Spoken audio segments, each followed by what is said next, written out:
Our verse of the day comes from Deuteronomy chapter 11, verse 18. Fix these words of mine in your hearts and minds. Tie them as symbols on your hands and bind them to your foreheads. This verse has such a sense of urgency, this idea that this is a crucial action.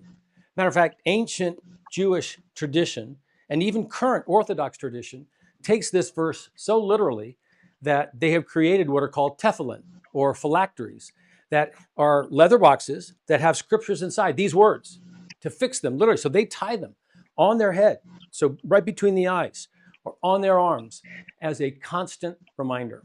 So when I read these words, this idea of tying, fixing, never forgetting, the urgency that we read in verse 18, it carries on in 19 and 20. Teach them to your children. When you're walking, when you're sleeping, put them on your doorposts. These words are so crucial for life. And so the question is, well, which words? What are the most important words? And I go back to the very beginning of the chapter. The very first word of the chapter is the word love. And the very first word of the second verse is remember. Those two words, love the Lord your God with all your heart, soul, strength, and mind, and love your neighbor as yourself, the two great commandments. And also to remember our covenant together. Remember, I'm your creator. Remember that I became the Word incarnate. Remember that I died on the cross. Remember that I rose again.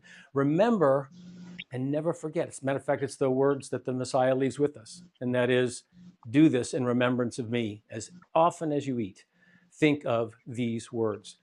The words love and remember to me are the very core words of not just the gospel, but the entire Word of God. And this passage and these traditions make it clear that taken literally, or taken into our hearts and minds, they're crucial words as we live out our walk with Christ.